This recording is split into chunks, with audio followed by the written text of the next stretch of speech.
দোকানটা দিছি ভাই, এই যে পাশে যে যুদ্ধ হলে বলে যুদ্ধ নাকি, যুদ্ধের পরে তো আমার চাকরি বাকরি নাই, আমি কি করে খামো। তারপরে দিছিলাম একটা খিচুড়ির দোকান, বাংলা মোটর মোসরে হয়তো পোলাপানে ভাঙ্গা লাইছে লুটপাট করে, ঠিক আছে। তারপরে যাওয়ার পরে অনেকের বড় ভাইরা আছে, কইলাম ভাই কী করে খামো, একটা কিছু করে রাখা, পরে একটা দিলাম দোকান, 2 দিন দিছি, 2 দিনে মনে করেন না খেয়ে আসছিলাম। প্রথম দিচ্ছি না 8,000 টাকা লস খেয়ে গেছি, সিঙ্গারা বানিয়েছিলাম, পরে ফেলাই দিয়ে গেছি, তেলে ভাজা জিনিস থাকে না, ঠিক আছে। তারপরে 1 কেজি 2 কেজি 3 কেজি করে চাল বেচতে এই পর্যন্ত 30 কেজি 35 কেজি আছে। তারা খাওয়ার পরে বলে জাহাঙ্গীর ভাই সবাই চিনে, মুখ ফেস চেনা, সবাই বলে জাহাঙ্গীর ভাই ঠিক আছে ভাই, ভালো হয়েছে। আমি বলি ভাই আপনাদের কোনো সমস্যা হলে আমার বললেন। এই যে আসলে হলো কই মাছ আর রুই মাছ হবে, রুই মাছ 60 টাকা, কই মাছ 50 টাকা। রুই মাছটা কিনছি এলে 260 টাকা কেজি, কিন্তু রুই মাছে লাভ হবে না। লাভ না হলে কী করা আছে, আমার তো চলাই রাখতে হবে বাজারটা। অন্য হোটেলে রুই মাছ 80 টাকা না, পরিবেশ ভালো, ফ্যান আছে, কারেন্ট আছে, আমার তো কিছু নাই।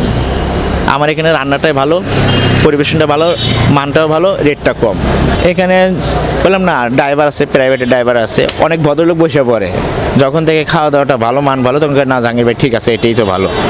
তাছাড়া মেডিকেলের কিছু কাস্টমার, মেডিকেলের সাইডে তো দাম বেশি, একটা মানুষ খাইতে গেলে পরে 120-30 টাকা লাগে, আর এখানে 120-30 টাকা না আসলে 2টা মানুষ মুরগি দিয়ে ভাত খেতে পারে।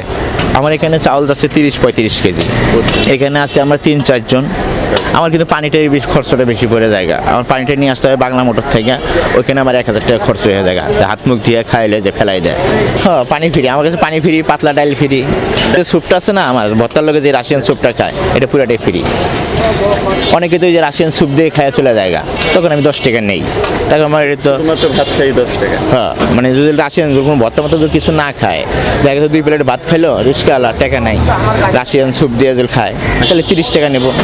বেচা বিক্রি কীরকম, এখন আমি মানে চাকরি করলে যেরকম পাইতাম না একটা বেতন, ওরকমই বেতন পাইতেছি, কিন্তু কোনো দিন যদি লাইন খরচ চালু হয়ে যায় তাহলে মনে হয় বেতনটা থাকবে না, একটু কষ্ট হবে স্বামীকিরের জন্য আর কি।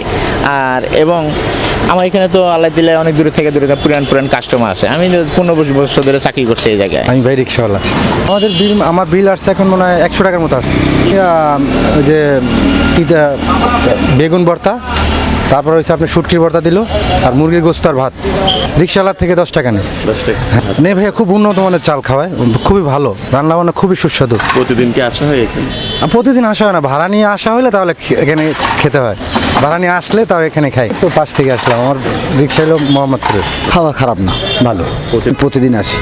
দুপুরে ওই 50 টাকা দিতে, এই আলু ভর্তা আর পাতলা ডাল, আর ভাত কয় প্লেট? 2 প্লেট, এখানে 10 টাকা। অন্য অন্য জায়গায় সরু চাল দাম বেশি, মতিঝিলির দিক 15 টাকা নেয়, 20 টাকা নেয়, আচ্ছা, এখানে দাম কম নেয়, ভালো। এটা কি ভাত কমা দেয়? না ভাত ঠিক আছে, ভাত ঠিক দেয়। অন্য হোটেলে অন্যগুলো এখানে বেশি দেয়।